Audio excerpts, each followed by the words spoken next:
The baby's tiny hand reached through the mansion's silence, pointing at the man who'd never held a child. Dada. And in that single word, the most feared man in Seoul felt his empire crack. Minho's world was built on silence. The kind that came after gunshots, after betrayals, after bodies disappeared into the Han River without a ripple. He stood in his penthouse office, floor-to-ceiling windows framing Seoul's glittering skyline like a kingdom he'd conquered with blood and calculation. His black suit was immaculate, his expression unreadable. At 34, Minho was the youngest head of the Baekho clan, and the most ruthless. "Sir, the new maid arrives tomorrow," his right-hand man, June, said from the doorway. Minho didn't turn. "Background check?" "Clean. Single mother. American-born, Korean agency verified. She needs the money. She won't ask questions." "Good. I don't answer them." Across the city, Bella stood in her cramped apartment, staring at the acceptance letter, with shaking hands. Domestic position. Private estate. Room and board included. Salary, $4 million monthly. It was more than she'd made in 6 months combined. Her daughter, Hana, 11 months old with curls like midnight clouds and skin like warm amber, babbled from her playpen, chubby fists reaching for her mother. "We're going to be okay, baby girl," Bella whispered, lifting Hana into her arms. "Mama's going to keep you safe. I promise." But safety was a lie Bella told herself every night. Because 18 months ago, she'd made a mistake. One beautiful, reckless night in Seoul during a work conference. A stranger in a hotel bar, no names exchanged. Just heat, desperation, and the illusion of being someone else. She'd left Korea the next morning. She'd returned 8 months pregnant, broke, and alone. Now she was walking straight into the house of the most dangerous man in the city. She just didn't know it yet. What would you do if you had to choose between safety and truth? Drop a comment below. Bella's first morning began at 5 a.m. The estate was a fortress disguised as luxury. High walls, security cameras, men in black suits patrolling like shadows. She'd been given a small room adjacent to the kitchen, barely large enough for her mattress and Hana's crib. "Stay invisible," the head housekeeper, Mrs. Choi, had warned. "Mr. Beck doesn't tolerate disruptions." Bella nodded, strapping Hana to her chest in a carrier. The baby had been fussy all night, teething and clingy. She was polishing the marble floors in the main corridor when she heard footsteps. Heavy, deliberate, commanding. She didn't look up until the footsteps stopped. "Who are you?" The voice was cold, sharp as a blade. Bella's head snapped up and her breath caught. "No."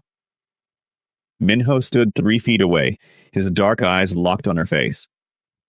Recognition flickered there, just for a heartbeat, before his expression hardened into stone. But Bella saw it. He remembers. "The new maid, sir," she whispered, her voice barely steady. "I'm Bella." Minho's jaw tightened. His gaze dropped to the baby carrier and froze. Hana's wide brown eyes stared up at him, curious and unafraid. Then her face split into the biggest smile. Her tiny hand reached out. "Dada!" The word exploded into the silence like a grenade. Minho's entire body went rigid. Mrs. Choi gasped. Bella's heart stopped. "Dada! Dada!" Hana squealed again, bouncing excitedly, her chubby fingers grasping at the air between them. Minho's face drained of color. His eyes darted from the baby to Bella, and something dangerous flickered there. Recognition, confusion, rage, and something else. Fear. "My office. Now." His voice was lethal calm. Then he turned and walked away, leaving Bella trembling in the hallway, her daughter still giggling and reaching for the man who'd just shattered both their worlds. Minho's office door slammed shut behind her. Bella stood frozen, clutching Hana tighter as the Mafia boss circled her, like a predator assessing prey. Explain. One word. Absolute command. She's just a baby. She doesn't know how old. Bella's throat closed. 11 months. Minho stopped moving. His eyes narrowed, calculating. The conference, Hotel Shilla, 18 months ago. It wasn't a question. Bella's silence was answer enough. You knew. His voice dropped to a deadly whisper. You knew and you said nothing. I didn't know who you were. Bella's voice cracked. No names, remember? That was the deal. One night, no complications. And yet here you are. In my house with a child who... He stopped himself, his fists clenching. This is a setup. A setup? Bella's fear ignited into anger. You think I planned this? I came here because I'm desperate. Because I have a daughter to feed and nowhere else to go. I didn't know this was your house until I saw your face. Minho's expression didn't soften. People who know my secrets don't live long. The threat hung in the air like smoke. Hana whimpered, sensing her mother's terror. Bella straightened her spine, meeting his cold stare. Then do what you do best. But my daughter, she's innocent. Whatever happens to me, you let her go. Promise me. Something flickered in Minho's eyes. Surprise, maybe. Respect. Get out, he said finally. What? Pack your things, be gone by tonight. Bella's heart shattered, but she nodded. At least they'd be alive. She turned toward the door.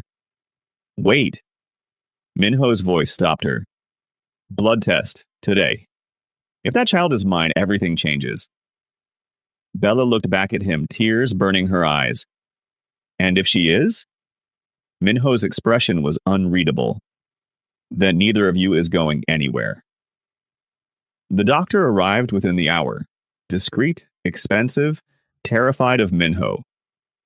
Bella sat in the corner of the medical room Minho kept in his estate, watching as the man swabbed Hana's cheek, then Minho's. Results in 4 hours, the doctor stammered, then fled. You'll stay in the guest wing. Until then, Minho said, not looking at her. Supervised. I'm not a prisoner. Yes, you are. 2 guards escorted Bella to a bedroom 3 times the size of her apartment. Luxurious, suffocating, hours crawled by. Hana napped, exhausted from crying. Bella paced, her mind racing. What if the test is positive? What if it's negative? Which outcome is more dangerous? At 6 p.m., the door opened. Minho entered, holding a tablet. His face was pale. 99.9% probability, he said quietly. She's mine.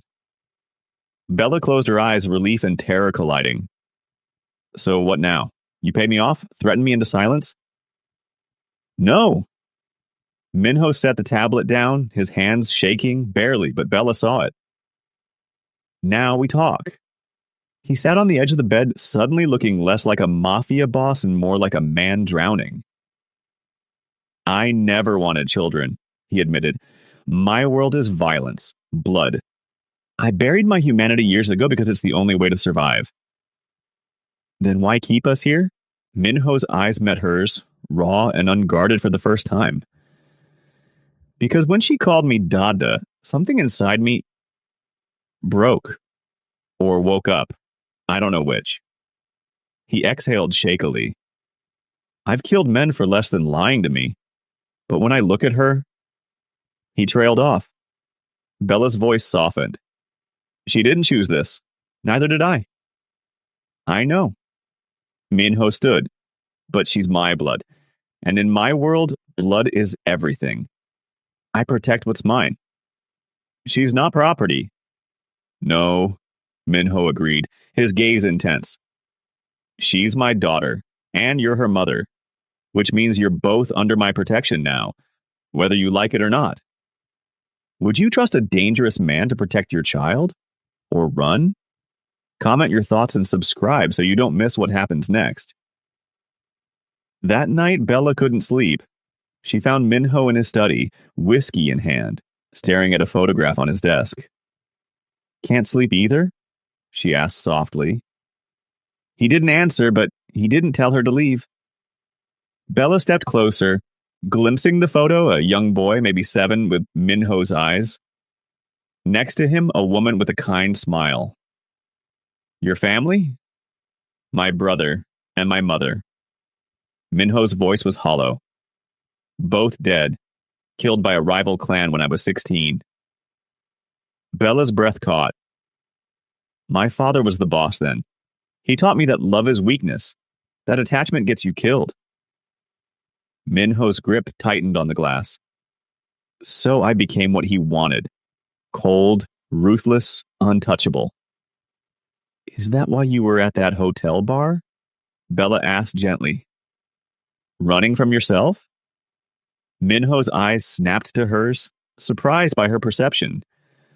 "I'd just executed a traitor, someone I'd known since childhood." His voice cracked, just barely. "I needed to feel anything other than empty. And then you walked in." Bella remembered that night differently now. Not as a mistake, but as two broken people reaching for something real in the darkness. "I left the next morning because I was terrified," she confessed. "Terrified of how much I felt. How much I wanted to stay." "Why didn't you?" "Because I knew you were dangerous. I felt it, and I was right." Minho set down his glass, standing. He moved toward her slowly, stopping inches away. "You should fear me," he whispered. "Everyone does." Bella looked up at him unflinching. "I did. But then I watched you hold Hana's hand during the blood test. You were gentle, scared, human. Don't mistake one moment for redemption." "I'm not. But maybe you should."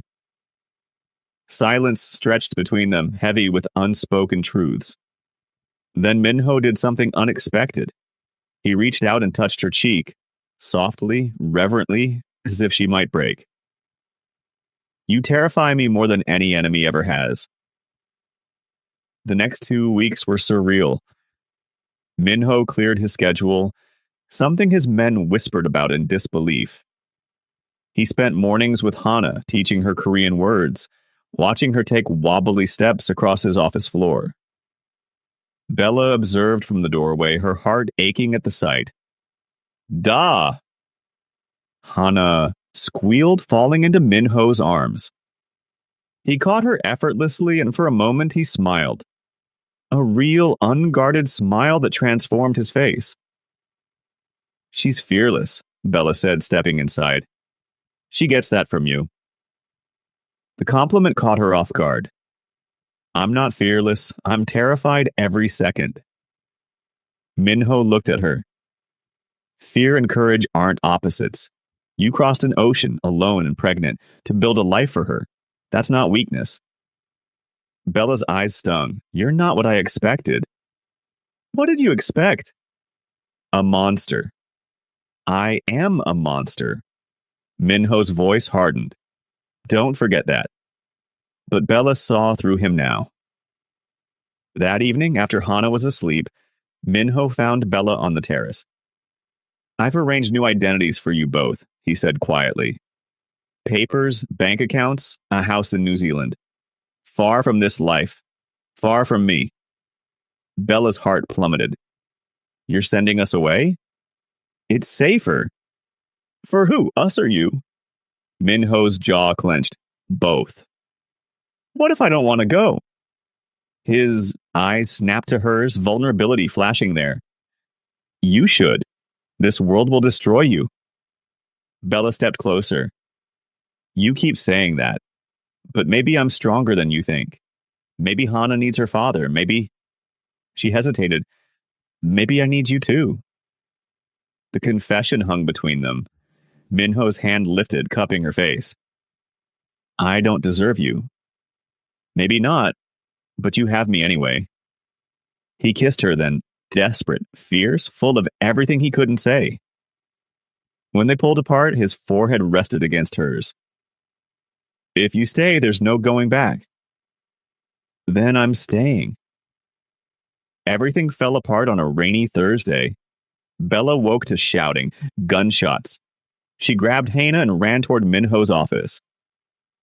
A man in a black mask blocked her path, gun raised. The boss's little whore, he sneered, and his bastard. Bella's blood froze. Before she could scream, Minho appeared like a shadow, disarming the man with brutal efficiency. The crack of bones echoed, but more men poured in. June! Minho roared. His right-hand man appeared, firing. They breached the south gate. It's the Park clan. They know about the girl. Minho's face went white.